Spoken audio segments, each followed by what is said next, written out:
নমস্কার, আমি শিখা মুখার্জি। শিখা Mukherjees artistry part 2 এটা আমার একটা ইউটিউব চ্যানেল এবং এই চ্যানেলে আমি নিজের লেখা ও স্বনামধন্য সাহিত্যিকদের লেখা গল্প পাঠ করে থাকি। আজকেও আমি সুবোধ ঘোষের লেখা আরেকটা গল্প পড়ব। আমি যেকোনো সাহিত্যিকের লেখা গল্প পরপর কয়েকটা পড়ি, যাতে আপনারা যারা গল্প শুনছেন তারা সেই সাহিত্যিকের লেখা সম্বন্ধে একটা সম্যক ধারণা করে উঠতে পারেন।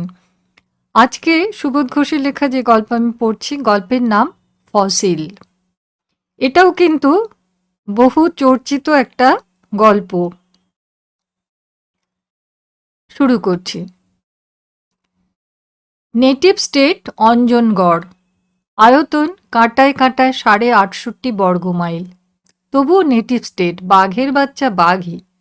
মহারাজা আছেন, ফৌজদার, সেরেস্তা, নাজারাত সব আছে। 1 কোটির ওপর মহারাজের উপাধি। তিনি ত্রিভুবনপতি, তিনি নরপাল, ধর্মপাল এবং অরাতি দমন। দুপুরুষ আগে এ রাজ্যে বিশুদ্ধ শাস্ত্রীয় প্রথায় অপরাধীকে শুলে চড়ানো হতো। এখন সেটা আর সম্ভব নয়। তার বদলে শুধু ন্যাংটো করে মৌমাছি লেলিয়ে দেওয়া হয়। সাবেককালের কেল্লাটা যদিও লুপ্তশ্রী, তার পাথরের গাঁথুনিটা আজও অটুট। কেল্লার ফটকে বুনো হাতির জীর্ণ কঙ্কালের মতো দুটো মরচে পড়া কামান। তার নলের ভেতর পায়রার দল স্বচ্ছন্দে ডিম পাড়ে। তার ছায়ায় বসে ক্লান্ত কুকুরেরা ঝিমোয়। দপ্তরে দপ্তরে শুধু পাগড়ি আর তরবারির ঘটা। দেওয়ালে দেওয়ালে ঘুঁটের মতো তামা আর লোহার ঢাল। সচিব, সচিবোত্তম আর ন্যায়াধীশ, ফৌজদার, আমিন, কোতোয়াল আর সেরেস্তাদার। ক্ষত্রিয় আর মোগল এই দু জাতের আমলাদের যৌথ প্রতিভার সাহায্যে মহারাজা প্রজারঞ্জন করেন।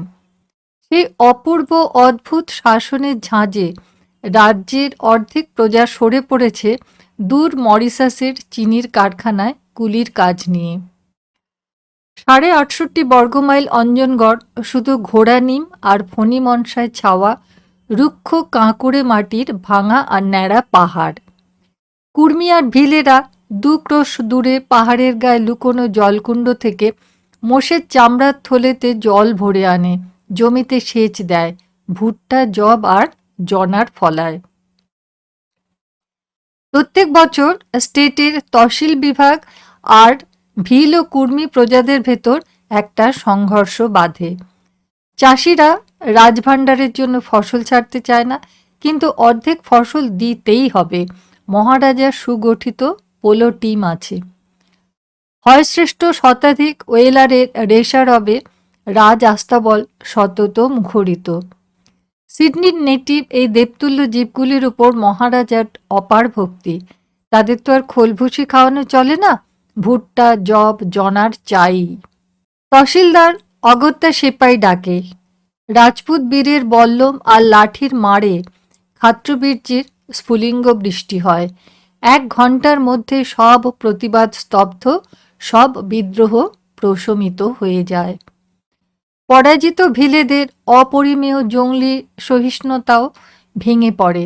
তারা দলে দলে রাজ্য ছেড়ে গিয়ে ভর্তি হয় সোজা কোনো ধাঙর রিক্রুটারের ক্যাম্পে। মেয়ে, মরদ, শিশু নিয়ে কেউ যায় নয়াদিল্লি, কেউ কলকাতা, কেউ শিলং। ভিলেরা ভুলেও আর ফিরে আসে না। শুধু নড়তে চায় না কুর্মি প্রজারা। এই রাজ্যে তাদের 7 পুরুষের বাস। ঘোড়া নিমের ছায়ায় ছায়ায় ছোট বড় এমন ঠান্ডা মাটির ডাঙা, কালমেঘ আর অনন্তমূলের চারার এক একটা ঝোপ শালসার মতো সুগন্ধ মাটিতে। তাদের যেন নারীর টানে বেঁধে রেখেছে। বেহায়ার মতো চাষ করে, বিদ্রোহ করে আর মারও খায়। ঋতুচক্রের মতো এই ত্রিদশার আবর্তনে তাদের দিন সন্ধ্যের সমস্ত মুহূর্তগুলো ঘুরপাক খায়। এদিক ওদিক হবার উপায় নেই। তবে অঞ্জনগড় থেকে দয়াধর্ম একেবারে নির্বাসিত নয়। প্রতি রবিবারে কেল্লার সামনে সুপ্রশস্ত চবুতরায় হাজারের ওপর দুস্থ জমায়েত হয়। দরবার থেকে বিতরণ করা হয় চিঁড়ে আর গুড়। সংক্রান্তির দিনে মহারাজা গায়ে আলপনা আঁকা হাতির পিঠে চড়ে জলুস নিয়ে পথে পার হন প্রজাদের আশীর্বাদ করতে। তার জন্মদিনে কেল্লার আঙিনায় রামলীলা গান হয়, প্রজারা নিমন্ত্রণ পায়। তবে অতিরিক্ত ক্ষত্রিয়ত্বের প্রকোপে যা হয় সব ব্যাপারেই লাঠি। যেখানে জনতা আর জয়ধ্বনি সেখানে লাঠি চলবেই, আর দু চারটে অভাগার মাথা ফাটবেই। চিঁড়ে আশীর্বাদ বা রামলীলা সবই লাঠির সহযোগে পরিবেশন করা হয়।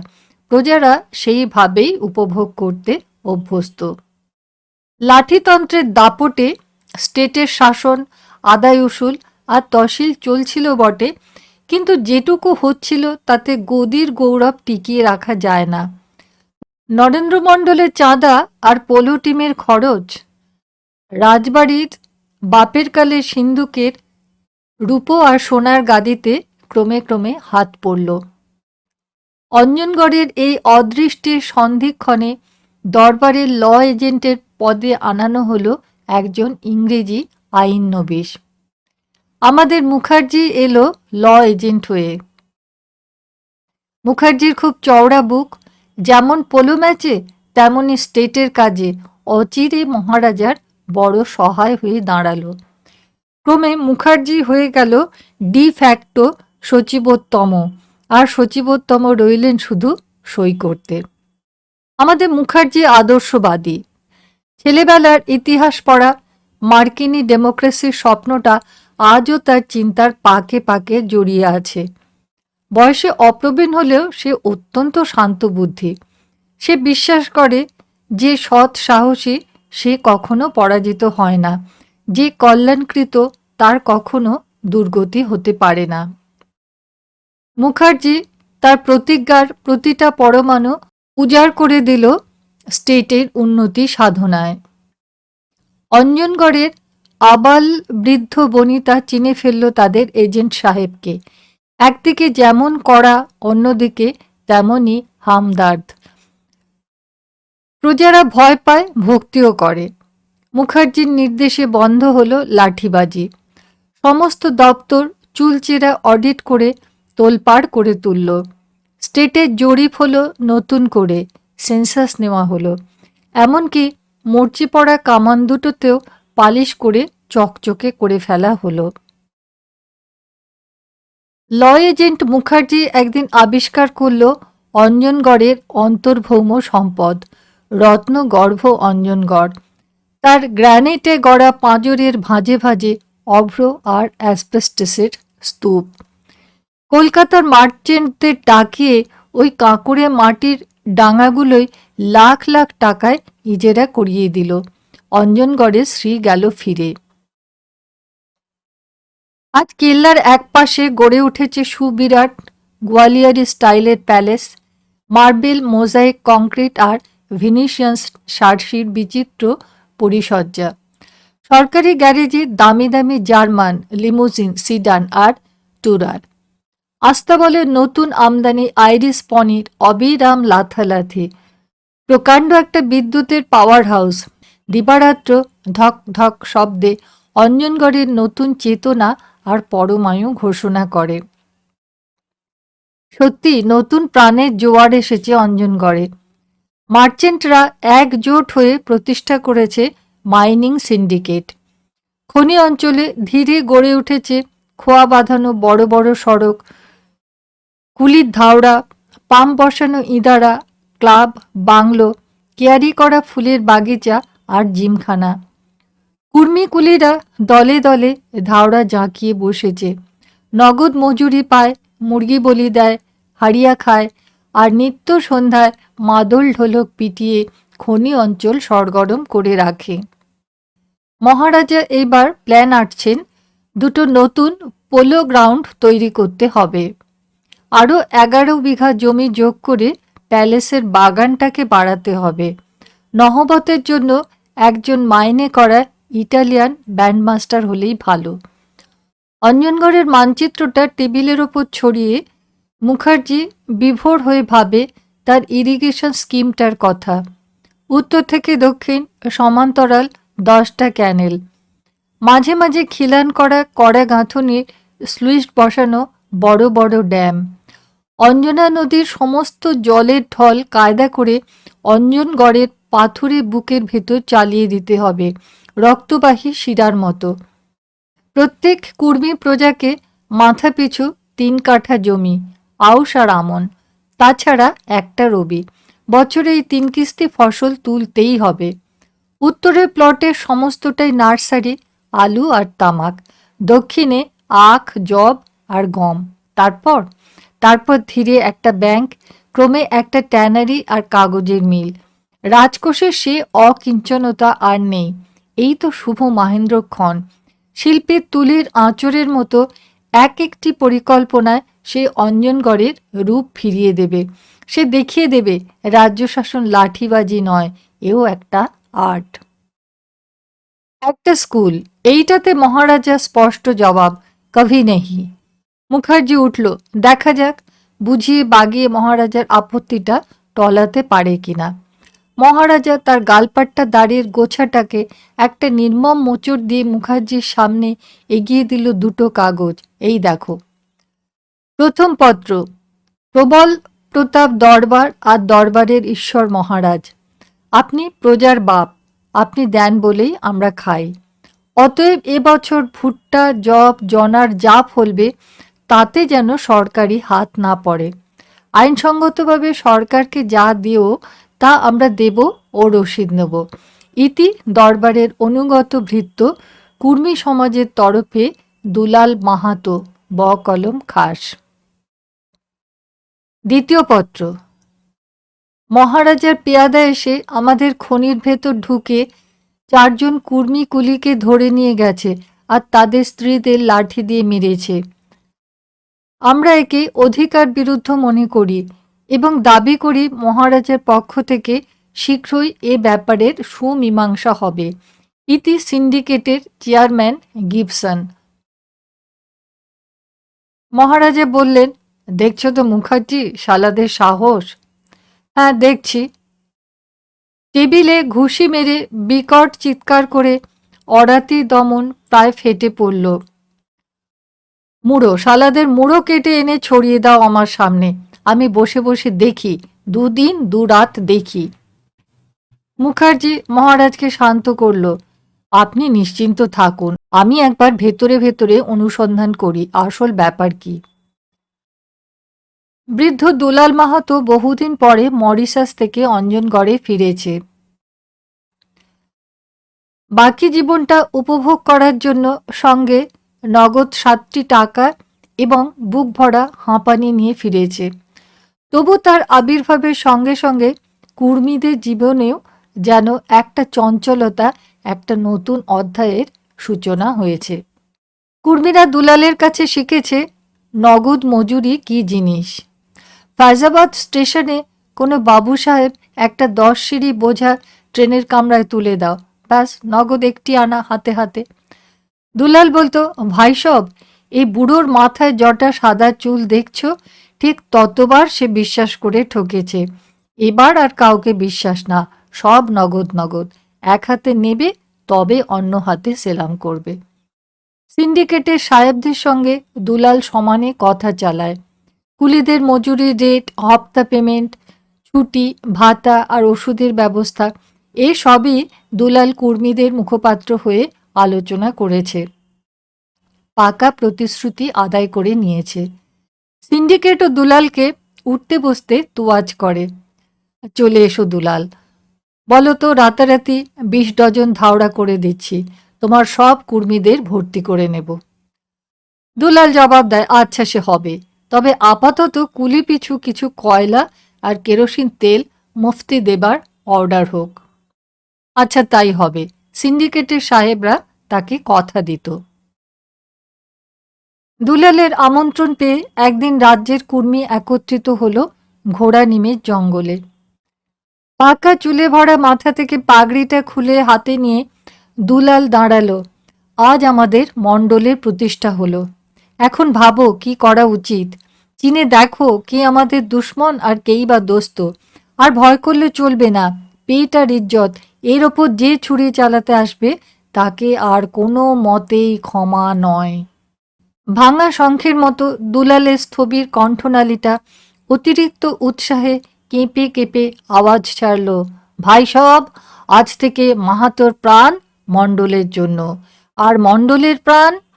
কুর্মী জনতা একসঙ্গে হাজার লাঠি হাতে তুলে প্রত্যুত্তর দিল, মাহাতোর জন্য। ঢাক ঢোল পিটিয়ে একটা নিশান পর্যন্ত উড়িয়ে দিল তারা। তারপর যে যার ঘরে গেল ফিরে। ঘটনাটা যতই গোপনে ঘটুক না কেন, মুখার্জির কিছু জানতে বাকি রইল না। এটুকু সে বুঝল, এই মেঘে বজ্র থাকে, সময় থাকতে চটপট একটা ব্যবস্থা দরকার। কিন্তু মহারাজা যেন ঘুণাক্ষরেও জানতে না পায়।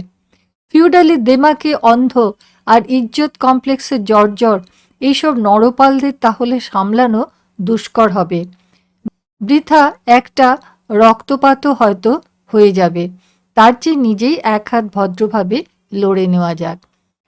পেয়াদারা এসে মহারাজকে জানালো, কুর্মীরা রাজবাড়ির বাগানে আর পোলো লনে বেগার খাটতে এলো না। তারা বলছে বিনা মজুরিতে খাটলে পাপ হবে, রাজ্যের অমঙ্গল হবে। ডাক পড়ল মুখার্জির। দুলাল মাহাতোকেও তলব করা হলো। জোর হাতে দুলাল মাহাতো প্রণিপাত করে দাঁড়ালো। মেষ শিশুর মতো ভীরু দুলাল যেন ঠকঠক করে কাঁপছে। তুমি এসব শয়তানি করছো? মহারাজ বললেন। হুজুরের জুতো ধুলো আমি। চুপ থাকো। জি সরকার। চুপ। মহারাজা জিমুথ ধ্বনি করলেন। দুলাল কাঠের পুতুলের মতো স্থির হয়ে গেল। ফিরিঙ্গি বেনিয়াদের সঙ্গে তোমার সম্পর্ক ছাড়তে হবে। আমার বিনা হুকুমে কোনো কুর্মী খনিতে কুলি হয়ে খাটতে পারবে না। জি সরকার, আপনার হুকুম আমার জাতকে জানিয়ে দেব। যাও। দুলাল দণ্ডবৎ করে চলে গেল।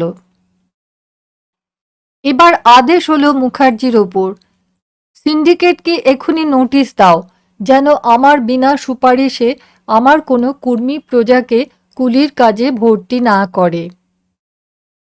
অবিলম্বে যথাস্থান থেকে উত্তর এলো একে একে। দুলাল মাহাতোর স্বাক্ষরিত পত্র। যেহেতু আমরা নগদ মজুরি পাই, না পেলে আমাদের পেট চলবে না, সেই হেতু আমরা খনির কাজ ছাড়তে অসমর্থ। আশা করি দরবার এতে বাধা দেবেন না। আগামী মাসে আমাদের নতুন মন্দির প্রতিষ্ঠা হবে। রাজ তহবিল থেকে 1000 টাকা মঞ্জুর করতে সরকারের হুকুম হয়। আগামী শীতের সময় বিনা টিকিটে জঙ্গলের ঝুড়ি আর লকড়ি ব্যবহার করার অনুমতি হয়। নোটিশের প্রত্যুত্তরে সিন্ডিকেটেরও একটা জবাব এলো। মহারাজার সঙ্গে কোনো নতুন শর্তে চুক্তিবদ্ধ হতে আমরা রাজি আছি, তবে আজ নয়। বর্তমান চুক্তির মেয়াদ যখন ফুরবে 99 বছর পরে। কিরকম বুঝছো মুখার্জি? অগত্যা দেখছি ফৌজদারকেই ডাকতে হয়। জিজ্ঞাসা করি, খাল কাটার স্বপ্নটা ছেড়ে দিয়ে এখন আমার ইজ্জতের কথাটা একবার ভাববে কি না? মহারাজ আস্তে আস্তে বললেন বটে, কিন্তু মুখ চোখের চেহারা থেকে বোঝা গেল রুদ্ধ একটা আক্রোশ শত ফনা বিস্তার করে তার মনের ভেতর ছটফট করছে। মুখার্জি সবিনয় নিবেদন করল, মন খারাপ করবেন না সরকার, আমাকে সময় দিন, সব গুছিয়ে আনছি আমি। মুখার্জি বুঝেছে দুলালের এই দুঃসাহসের প্রেরণা যোগাচ্ছে কারা। সিন্ডিকেটের দুষ্ট উৎসাহেই কুর্মী সমাজের নাচানাচি। এই যোগাযোগ বিচ্ছিন্ন না করলে রাজ্যের সমূহ অশান্তি অমঙ্গল। কিন্তু কি করা যায়? দুলাল মাহাতোর কুঁড়েঘরের কাছে মুখার্জি এসে দাঁড়ালো। ব্যস্তভাবে দুলাল বেরিয়ে এসে একটা চৌকি এনে মুখার্জিকে বসতে দিল। মাথার পাগড়িটা খুলে মুখার্জির পায়ের কাছে রেখে দুলালও বসল মাটির ওপর। মুখার্জি এক এক করে তাকে সব বুঝিয়ে শেষে বড় অভিমানে ভেঙে পড়ল। এ কি করছো মাহাতো? দরবারের ছেলে তোমরা, কখনো ছেলে দোষ করে, কখনো করে বাপ। তাই বলে পরকে ডেকে কেউ ঘরের ইজ্জত নষ্ট করে না। সিন্ডিকেট আজ না হয় তোমাদের ভালো খাওয়াচ্ছে, কিন্তু কাল যখন তার কাজ ফুরবে তখন তোমাদের দিকে ফিরেও তাকাবে না। এই দরবারে তখন দুমুঠো চিড়ে দিয়ে তোমাদের বাঁচাবে। মুখার্জির পায়ে হাত রেখে দুলাল বলল, কসম এজেন্ট বাবা, তোমার কথা রাখবো। বাপের তুল্য মহারাজা, তার জন্য আমরা প্রাণ দিতে তৈরি। তবে ওই দরখাস্তটি একটু জলদি জলদি মঞ্জুর হয়। দ্বিতীয় প্রশ্ন বা উত্তরের অপেক্ষা না করে মুখার্জি দুলালের কুঁড়ে ঘর থেকে বেরিয়ে পড়ল। না, রোগে তো ধরেই ছিল অনেকদিন, এইবার দেখা দিয়েছে বিকারের লক্ষণ। স্নান, আহার আর পোশাক বদলাবার কথা মুখার্জিকে ভুলতে হলো আজ। এক টানা ড্রাইভ করে থামল এসে সিন্ডিকেটের অফিসে। দেখুন মিস্টার গিবসন, রাজা প্রজা সম্পর্কের ভেতর দয়া করে হস্তক্ষেপ করবেন না আপনারা। আপনাদের কারবারের সুখ সুবিধার জন্য দরবার তো পূর্ণ গ্যারেন্টি দিয়েছে। গিবসন বলল, মিস্টার মুখার্জি, আমরা মানি মেকার নই, আমাদের একটা মিশনও আছে।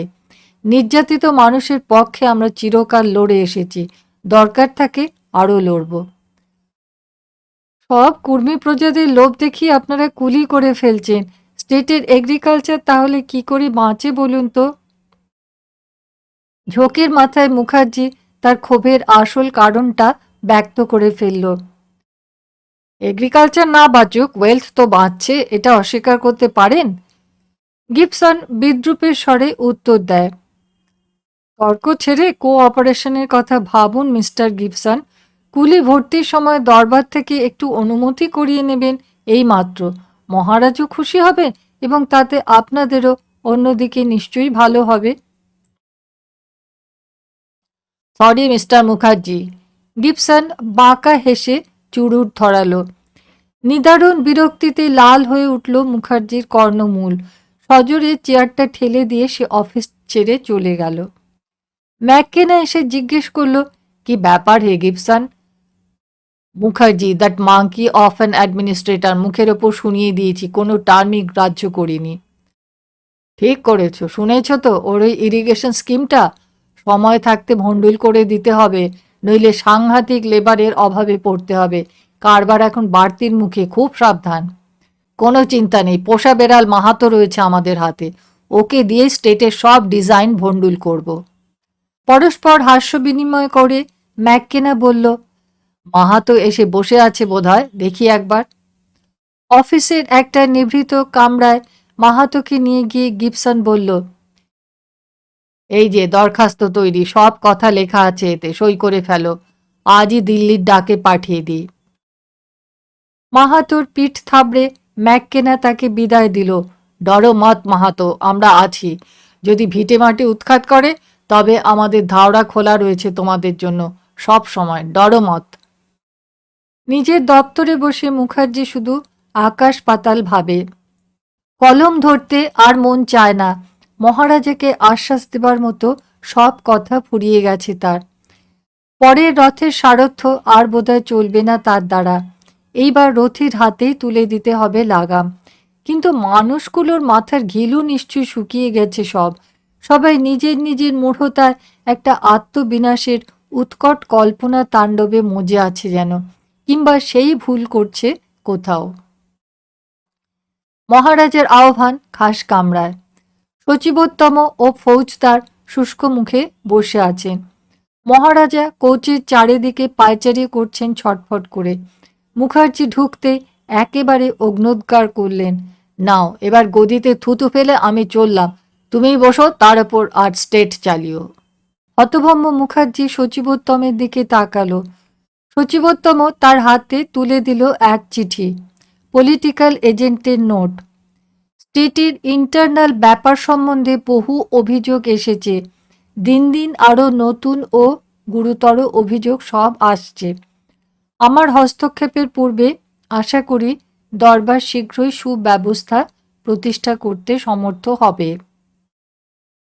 ফৌজদার একটু ভ্রুকুটি করেই বলল, এই সবের জন্য আপনার কনসিলিয়েশন পলিসি দায়ী এজেন্ট সাহেব।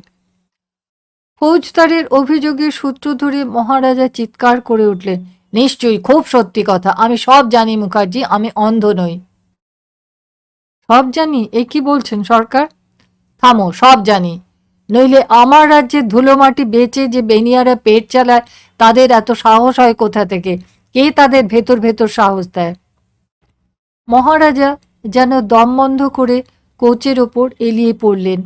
একটা পেয়াদা ব্যস্তভাবে ব্যঞ্জন করে তাকে সুস্থ করতে লাগলো। সচিবোত্তম ফৌজদার আর মুখার্জি ভিন্ন ভিন্ন দিকে মুখ ফিরিয়ে বোবা হয়ে বসে রইল। গলা ঝেড়ে নিয়ে মহারাজি আবার কথা পারলেন। ফৌজদার সাহেব, এবার আপনি আমার ইজ্জত বাঁচান।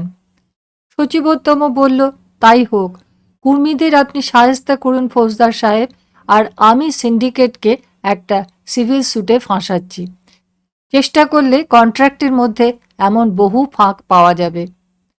মহারাজা মুখার্জির দিকে চকিতে তাকিয়ে মুখ ঘুরিয়ে নিলেন, কিন্তু মুখার্জি এরই মধ্যে দেখে ফেলেছে মহারাজার চোখ ভেজা ভেজা। সিংহের চোখে জল, এর পেছনে কতখানি অন্তর্দাহ লুকিয়ে আছে তা স্বভাবত শশক হলেও মুখার্জি আন্দাজ করে নিল। সত্যি তো, এদিকটা তার এতদিন চোখে পড়েনি। তার ভুল হয়েছে। মহারাজের সামনে এগিয়ে গিয়ে সে শান্তভাবে তার কথাটা জানালো, আমার ভুল হয়েছে সরকার, এবার আমায় ছুটি দিন, তবে আমায় যদি কখনো ডাকেন আমি আসবই। মহারাজা মুহূর্তের মধ্যে একেবারে নরম হয়ে গেলেন। না না মুখার্জি, কি বলো, তুমি আবার যাবে কোথায়?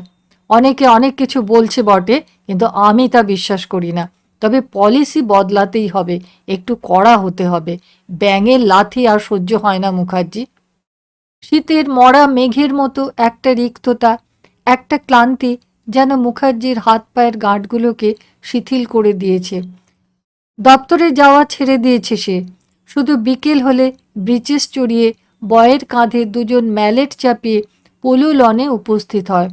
সমস্তটা সময় পুরো গ্যালোপে খ্যাপা ঝড়ের মতো খেলে যায়। ডাইনে বাঁয়ে বেপরোয়া আন্ডারনেক হিট চালায়। কড়কড় করে এক একটা ম্যালেট ভেঙে উড়ে যায় ফালি হয়ে। মুখের ফেনা আর গায়ের ঘামের স্রোতে ভিজে চুপসে যায় কালো ওয়েলারের পায়ের ফ্ল্যানেল। তবু স্কোরের নেশায় পাগল হয়ে মুখার্জি চার্জ করে। বিপক্ষ দল ভ্যাবাচাকা খেয়ে অতি মন্থর ট্রটে ঘুরে ঘুরে আত্মরক্ষা করে। চক্কর শেষ হবার পরেও সে বিশ্রাম করার নাম করে না। অকারণে পোলো লনের চারিদিকে বিদ্যুৎ বেগে ঘোড়া ছুটিয়ে বেড়ায়। রেকাবে ভর দিয়ে মাঝে মাঝে চোখ বুজে দাঁড়িয়ে থাকে, বুক ভরে যেন স্পিড পান করে। খেলা শেষে মহারাজা অনুযোগ করেন, বড় রাফ খেলা খেলছো মুখার্জি। সেদিন সন্ধ্যার আগে নিয়মিত সূর্যাস্ত হলো অঞ্জনগড়ের পাহাড়ের আড়ালে। মহারাজা সাজগোজ করে লনে যাবার উদ্যোগ করছেন। পেয়াদা একটা খবর নিয়ে এলো, 14 নম্বরের পিঠ ধসেছে, এখনো ধসছে। 90 জন পুরুষ আর মেয়ে কুলি চাপা পড়েছে। অতি সুসংবাদ। মহারাজা গালপাট্টায় হাত বুলিয়ে উৎকট আনন্দের বিস্ফোরণে চেঁচিয়ে উঠলেন, এইবার এইবার দুশ্মন মুঠোর মধ্যে, নির্দয়ের মতো পিষে ফেলতে হবে এইবার। সচিবোত্তম কোথায়? শিগগির ডাকো। সচিবোত্তম এলেন, কিন্তু মরা কাতলা মাছের মতো দৃষ্টি তার চোখে। বললেন, দুঃসংবাদ। কিসের দুঃসংবাদ? বিনা টিকিটে কুর্মীরা লোকড়ি কাটছিল, জঙ্গলে রেঞ্জার বাধা দেয়, তাতে রেঞ্জার আর গার্ডদের কুর্মীরা মেরে তাড়িয়ে দিয়েছে। তারপর? মহারাজার চোয়াল দুটো কড়কড় করে বেজে উঠল। তারপর ফৌজদার গিয়ে গুলি চালিয়েছে। ছড়া ব্যবহার করলেই ভালো ছিল, তা না করে চালিয়েছে মুঙ্গেরি গাদা আর 1.5 বুলেট। মরেছে 22 জন আর ঘায়েল 50-এর ওপর। ঘোড়া নিমের জঙ্গলে সব লাশ এখনো ছড়িয়ে পড়ে আছে। মহারাজা বিমূঢ় হয়ে রইলেন খানিকক্ষণ। তার চোখের সামনে পলিটিক্যাল এজেন্টের হুঁশিয়ারি চিঠিটা যেন চকচকে সূচিমুখ বর্ষার ফলার মতো ভেসে বেড়াতে লাগলো। খবরটা কি রাষ্ট্র হয়ে গেছে? অন্তত সিন্ডিকেট তো জেনে ফেলেছে। সচিবোত্তম উত্তর দিল। মুখার্জিকে ডাকলেন মহারাজা। এই তো ব্যাপার মুখার্জি, এইবার তোমার বাঙালি এলাম দেখাও, একটা রাস্তা বাতলাও। একটু ভেবে নিয়ে মুখার্জি বলল, আর দেরি করবেন না, সব ছেড়ে দিয়ে মাহাতোকে আগে আটকান। 50 পেয়াদা লড়কি লাঠি লণ্ঠন নিয়ে অন্ধকারে দৌড়ালো দুলালের ঘরের দিকে। মুখার্জি বলল, আমার শরীর ভালো নয় সরকার, কেমন গা বমি বমি করছে, আমি যাই। 14 নম্বরের পিঠ ধসেছে, মার্চেন্টরা দস্তুর মতো ঘাবড়ে গেল। তৃতীয় সিমের ছাদটা ভালো করে টিম্বার করা ছিল না, তাতেই এই দুর্ঘটনা। ঊর্ধ্বক্ষিপ্ত পাথরের কুচি আর ধুলোর সঙ্গে রসাতল থেকে যেন একটা আর্তনাদ থেমে থেমে বেরিয়ে আসছে, বুম বুম বুম। কোয়ার্টসের পিলারগুলো চাপের চোটে তুবড়ির মতো ধুলো হয়ে ফেটে পড়ছে। এরই মধ্যে কাঁটাতারের বেড়া দিয়ে পিঠের মুখটা ঘিরে দেওয়া হয়েছে। অন্যান্য ধাওড়া থেকে দলে দলে কুলিরা দৌড়ে আসছিল। মাঝপথে দারোয়ানরা তাদের ফিরিয়ে দিয়েছে। কাজে যাও সব, কিছু হয়নি, কেউ ঘায়েল হয়নি, মরেওনি কেউ। মার্চেন্টরা দল পাকিয়ে অন্ধকারে একটু দূরে দাঁড়িয়ে চাপা গলায় আলোচনা করছে। গিবসন বলল, মাটি দিয়ে ভরাট করার উপায় নেই, এখনো 6 দিন ধরে ধসবে। হাজিরা বইটা পুড়িয়ে আজই নতুন একটা তৈরি করে রাখো।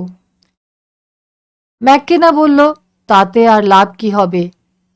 দা মহারাজের কানে পৌঁছে গেছে সব, তাছাড়া দ্যাট মাহাতো, তাকে বোঝাবে কি দিয়ে?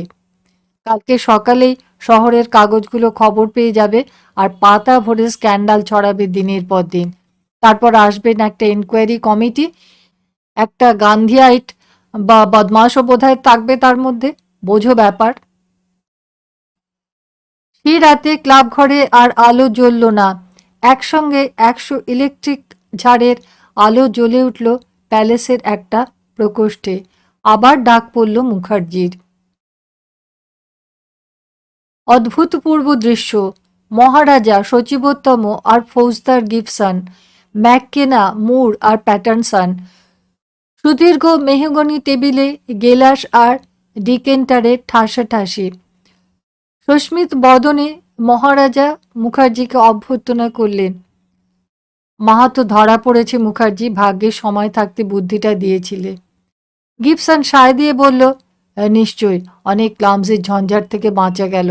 আমাদের উভয়ের ভাগ্য ভালো বলতে হবে।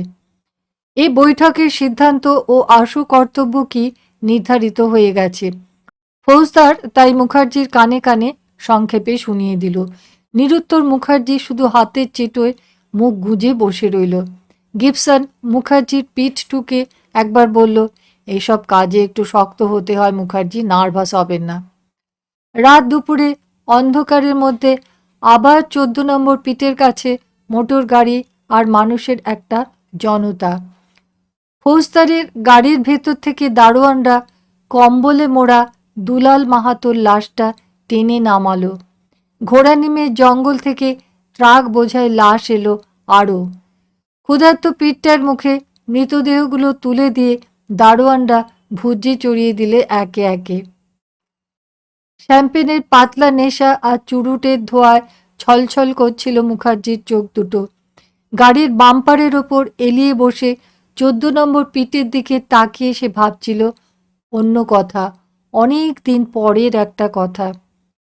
লক্ষ বছর পরে এই পৃথিবীর কোনো একটা জাদুঘরে জ্ঞানবৃদ্ধ প্রত্নতাত্ত্বিকের দল উগ্র কৌতূহলে স্থির দৃষ্টি মেলে দেখছে কতগুলি ফসিল। অর্ধপশু গঠন, অপরিণত মস্তিষ্ক ও আত্মহত্যাপ্রবণ তাদের সাবহিউম্যান শ্রেণীর পিতৃপুরুষের শিলীভূত অস্থি কঙ্কাল, আর ছেনি হাতুড়ি গাঁইতা কতগুলো লোহার ক্রুড কিম্ভূত অস্ত্রশস্ত্র, যারা আকস্মিক কোনো ভূ বিপর্যয়ে কোয়ার্টজ আর গ্র্যানাইটের স্তরে স্তরে সমাধিস্থ হয়ে গিয়েছিল। তারা দেখছে শুধু কতগুলো সাদা সাদা ফসিল, তাতে আজকের এই লাল রক্তের কোনো দাগ নেই।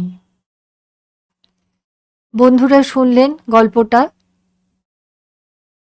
আপনারা কমেন্টসে জানাবেন যে এই গল্প আপনাদের কেমন লাগলো। যারা এখনো পর্যন্ত আমার চ্যানেলটা সাবস্ক্রাইব করেননি, তাদের কাছে আমার একান্ত অনুরোধ, আমার চ্যানেলটা সাবস্ক্রাইব করুন এবং নিত্য নতুন নানা সাহিত্যিকের লেখা গল্প পাঠ শুনুন আমার কাছে। আশা করি আপনারা ভালো আছেন, সুস্থ আছেন সকলে। ধন্যবাদ।